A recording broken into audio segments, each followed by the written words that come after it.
Welcome back to another episode of ROC Boys Football. We are continuing to take a look at some of the big games early on in the college football season. We're taking a look at Penn State going on the road, playing Purdue in what's a really overlooked big game in the Big Ten to kick off the 2022 season.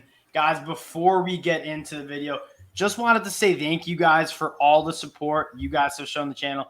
If you guys do enjoy the content, consider subscribing, join the Rock Boy Army, and let us know in the comment section who you think is going to win this game. The fellas need some winners to start off the college football season, so let us know in the comment section what your pick is. Dill, I know we're going to disagree on this one. It's going to be a heated debate. Who do you got in this game? I think the dogs are barking, and this is where I shine. I love picking Big Ten dogs. I think people sleep on Aiden O'Connell. Like, he is a sneaky one of the better quarterbacks in the Big Ten. He's like far better than Sean Clifford. And I get the feeling that Purdue, coming off a very good season last year, keep it rolling, beat the Nittany Lions, who I think took a bit of a beating last year. And I get that their record didn't indicate how good they were, I would say.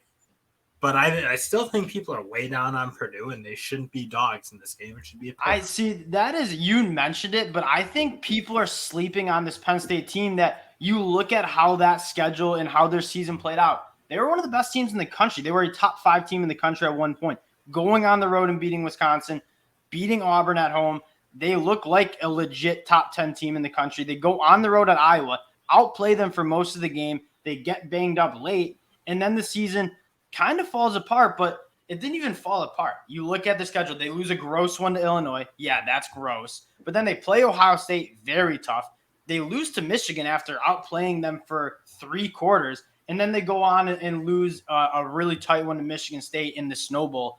They finished 7-6, but this was a top 20 team power ranked, and I think this team is like, everyone's kind of so down on this program where they get a few more bounces the right way, and that season is way different last year. Yeah, you could probably make that argument. I'm not even really trying to come at Penn State here as much as I'm a major Purdue truther. I think Purdue's taken a step. I think they no longer get bullied or athletically run off the field like they used to, except maybe against Ohio State. But Ohio State will do that to teams here and there. But frankly, when they play those other Big Ten schools, they look like they have the athletes. And I think when you have a quarterback like Aiden O'Connell, you can't be favored or underdogs like this at home with your first game going to play a team that's led by Sean Clifford, who I think has improved enough over his college career to make me think he's a premier Big Ten player like O'Connell. That's fair. So, and I normally go with, when it comes to college football, I'm going with the better quarterback. And I would say Aiden O'Connell is probably the better quarterback. I'm more of a Sean Clifford truther than many.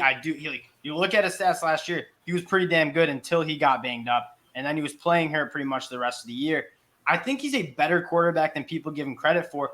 But at the end of the day, I think Aiden O'Connell is very good.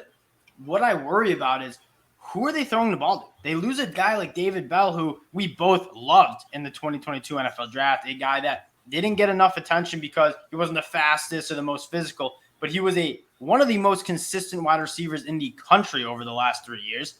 You lose him. Milton Wright is academically ineligible in 2022. You lose Jackson Anthrop. Where are they going to get their production? 2 tight ends who are really good. Plus, I think Brock Thompson, when they needed him in that bowl game, he showed that he can be a dependable wideout. And I think people are sleeping on what Charlie Jones can do because he came from Iowa. And nobody produced at Iowa. It's impossible because they can't throw it every year. But Charlie Jones is a guy you've seen be kind of an electric playmaker in college football, whether that be at UB or later at Iowa, especially as like a punt returner when he was able to get the ball in his hands as in kind of a position to win, if you will, where he just couldn't do it as a wideout. So I think it's a good move for him. And I think that's going to provide a spark. And frankly, I don't think this team's as reliant on big play wide receivers who are irreplaceable. Like David Bell, very good, and I'm a huge fan, but not a guy irreplaceable like a Julio Jones, like what he was to Alabama. The Purdue offense is more scheme dependent than it is individual player dependent. I will agree with that. On the other side, let's talk a little bit about this Penn State offense. I'm worried. So I like Penn State in this game, but I'm extremely worried about no Jahan Dotson. I think Parker Washington is good. Jahan Dotson was different. That Penn State, they couldn't run the ball last year, and they were pretty much relying on, we're going to go push the ball downfield to Jahan Dotson and let him make plays. And no Jahan Dotson. If Parker Washington can fill those shoes, you feel pretty good about it. I am nervous about that. And another thing I just need Penn State to do on the offensive side of the ball is run the ball a little bit better. This is not what we're used to when we watch Penn State, thinking about guys like Miles Sanders, Saquon Barkley. They just couldn't run the football last year. Offensive line wasn't blocking. Running backs weren't making people miss. If they can run the ball a little bit better, I think you're going to see a dramatically improved Penn State team. And that is one problem because you are dealing with a Purdue team that's probably better on the inside than they are on the outside. I think they have two very good defensive tackles.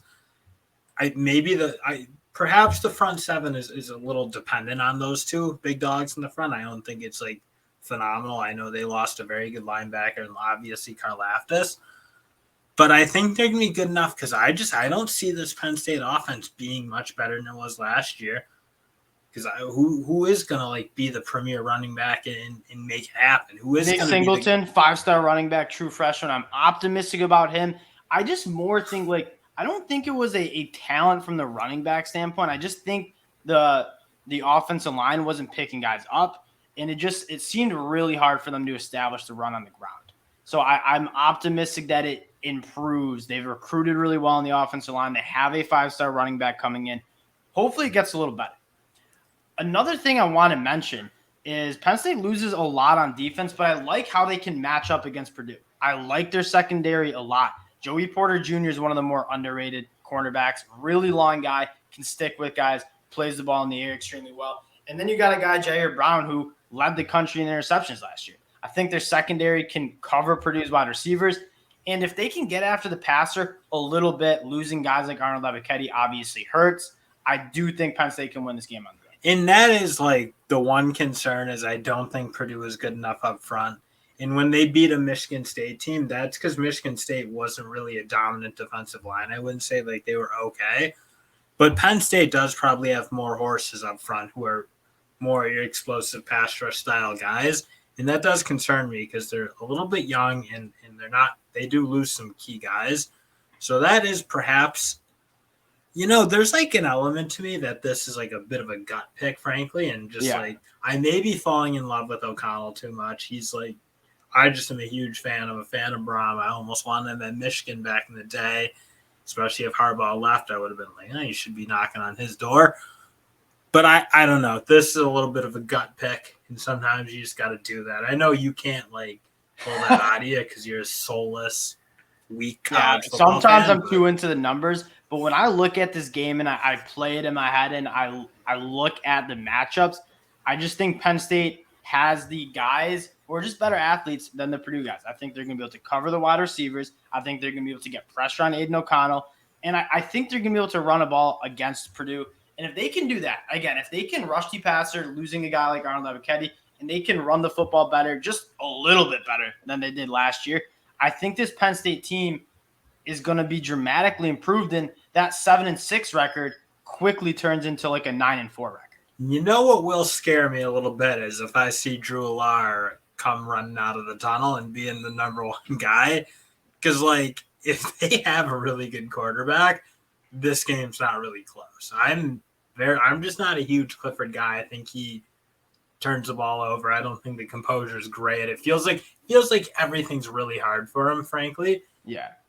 And if they do trot Allar out, I'll probably be like, ugh. I don't think we'll see, and I'm interested in any Penn State listeners. Let me know. I'm interested to see who you guys want. If I'm personally a Penn State fan, I'm rooting for Penn State. I am in this game, essentially.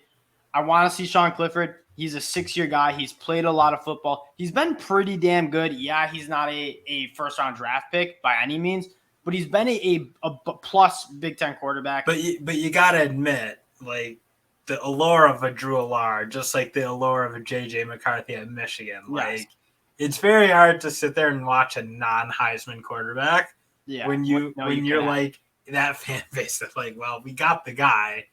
Just like give him the keys. We were in that let him rip it situation up. all year last year, where Cade McNamara Exactly. is dicing it up, goes and beats Ohio State for the first time in a decade, We all want and to we're see like, JJ. give us JJ in the playoffs.